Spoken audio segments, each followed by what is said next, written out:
Low turnout and vote buying marred Saturday's council elections in the Federal Capital Territory, with many residents expressing disillusionment with the entire process. Many eligible voters stayed away from the polls, citing frustration with the political process and a lack of trust in the electoral system.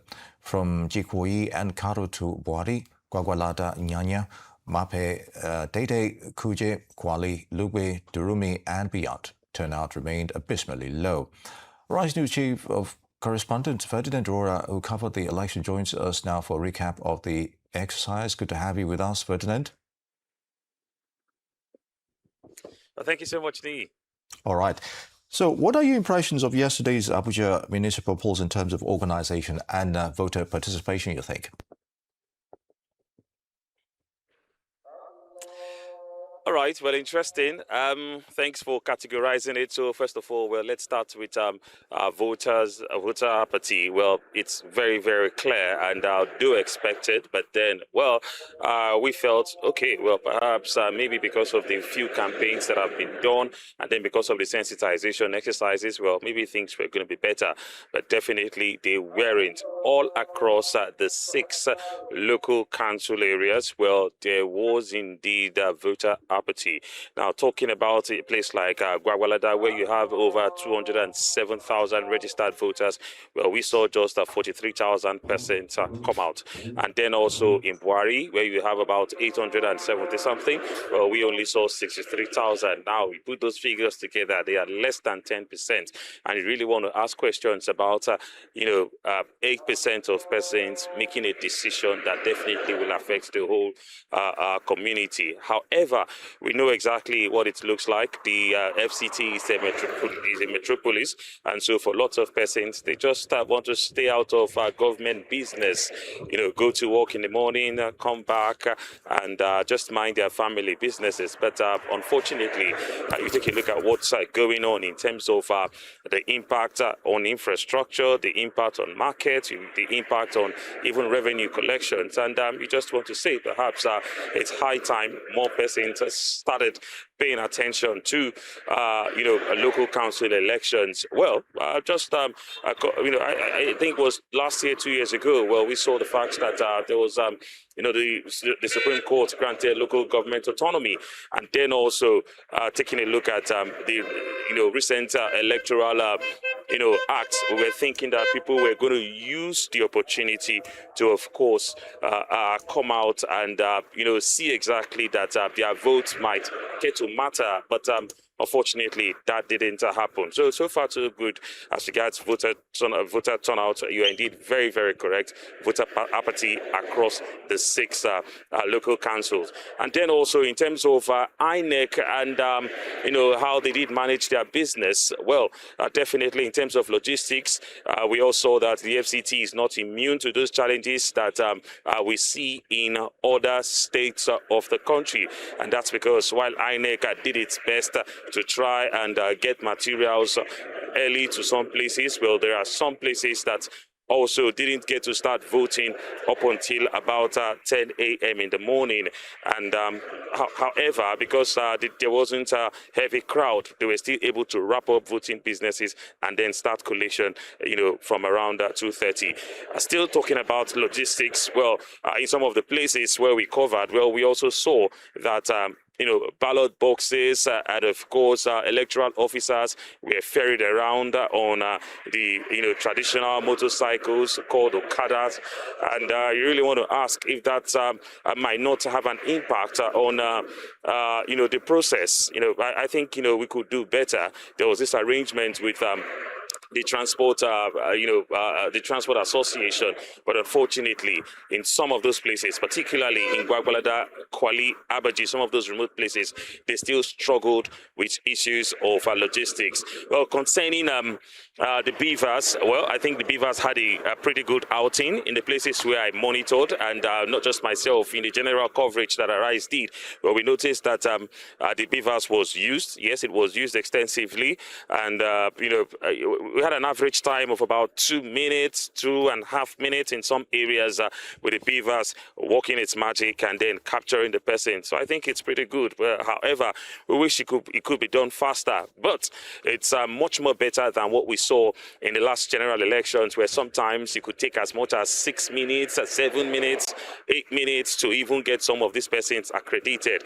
So generally, as regards logistics, well, some challenges are here and there. Like I said, the FCT is not immune to these challenges, but it is something that we hope could definitely be improved upon, especially when you consider the fact that we have a new INEC chairman. Now, for the new INEC chairman, don't forget that I think in the Anambra elections, he just came in a couple of days. Was it a day? Was it some days or just about a week before the Anambra elections?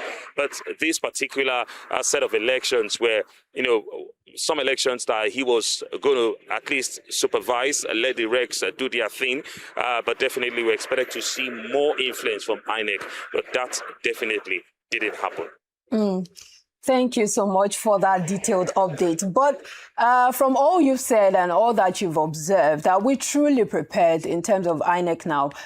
Would you say they are truly prepared for next year's elections?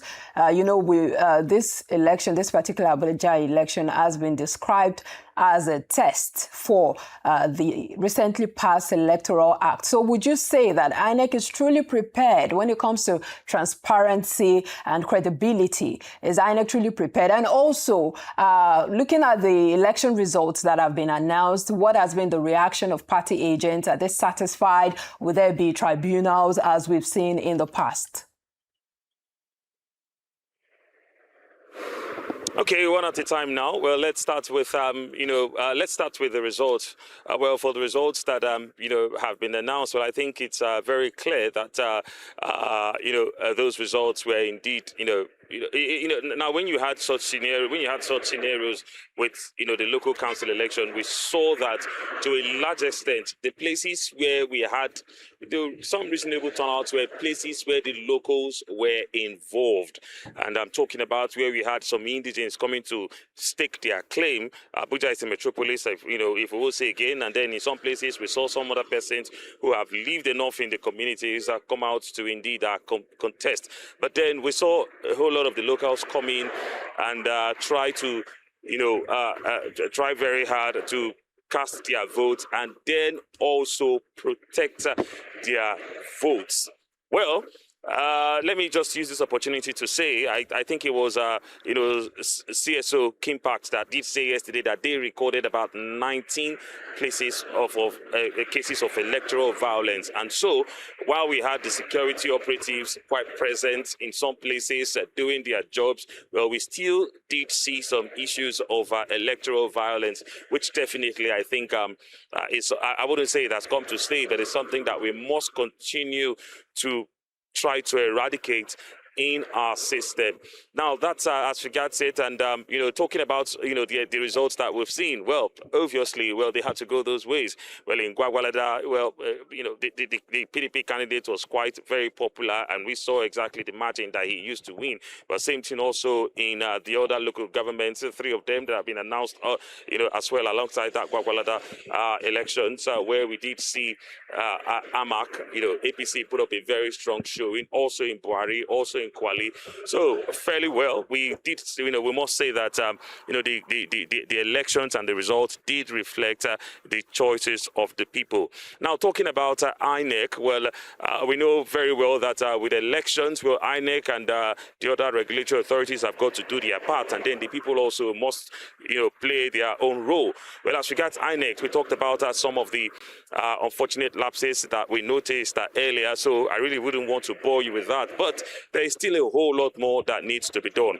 INEC have got to take charge of some of the processes. Now, that also includes handling, handling interested parties, handling stakeholders, and being in charge of the whole process. I'll give you an example. Well, yesterday, since yesterday, well, there's been several reactions as regards the FCT minister coming out to, indeed supervise the elections, where he was, in some local councils, according to him, he wanted to supervise the elections to see exactly what's happening. And lots of civil society organizations and human rights groups have hit him very, very hard, criticized that action, saying that INEC could have come out with a very strong statement.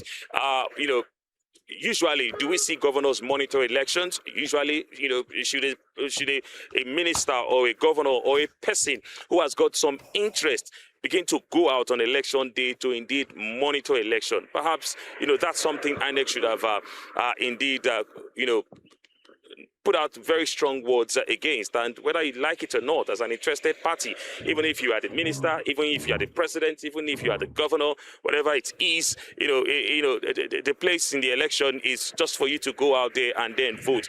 Allow INEC, allow the security operatives, allow those other persons who have got businesses with organizing the elections to organize the elections, and then let's hope that nobody will be doing anything that will definitely jeopardize the process. Well, apart from that, talking about security agencies, it was very laughable when I saw the EFCC come out with their red jackets and, of course, with their vans. In some places they went with 2, they went with 3, and according to them, they were looking for vote buyers, and that was quite very ridiculous. And I thought that for a security agency, they could have done better. For things like that, well, they definitely, would have, made, they could have done with some maybe undercover operations. That's because it was very, very clear. We saw, voter inducement. There were wide cases of, vote buying, and these things are not things that are done in the open. You don't expect that an agent would keep a bundle of money by the side of the polling booth and then allow you, coming in with all the, with all your heavy armory to come in and see them. Perhaps doing it in an undercover manner would have really helped. See 1 or 2 persons who have stocked money underneath their agbadas, their hijabs, or perhaps their suits, their jackets.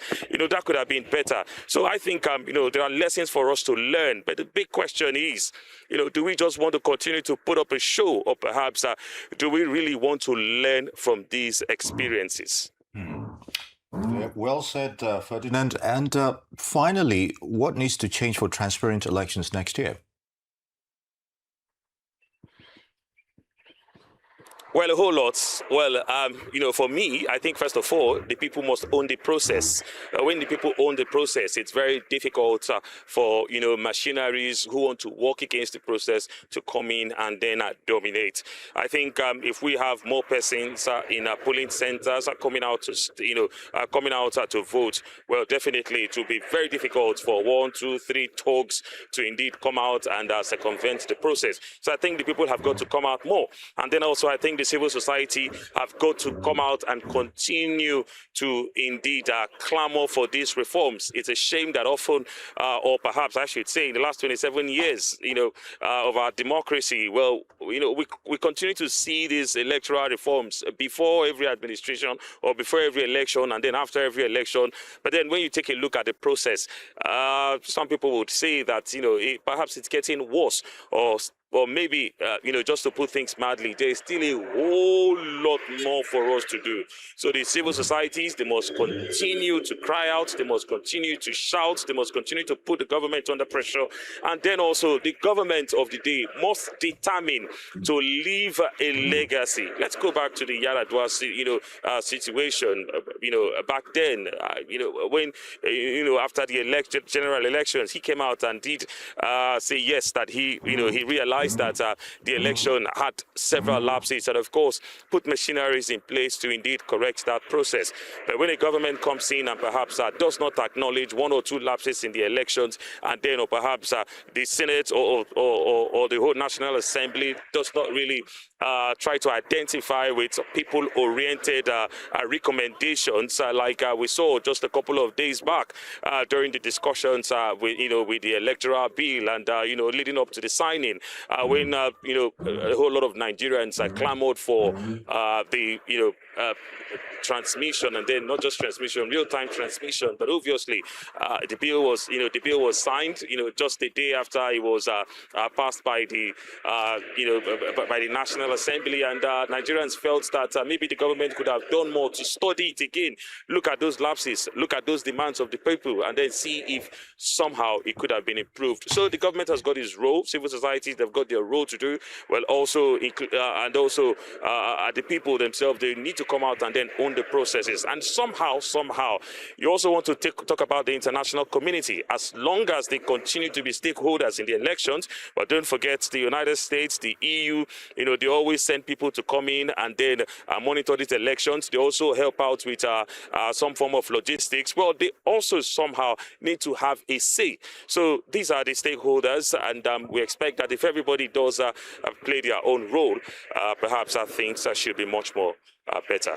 And on that brilliant note, we'll end this conversation. Thank you so much, Ferdinand Roha, for the robust update on the elections, the council elections at the Federal Capital Territory, Abuja.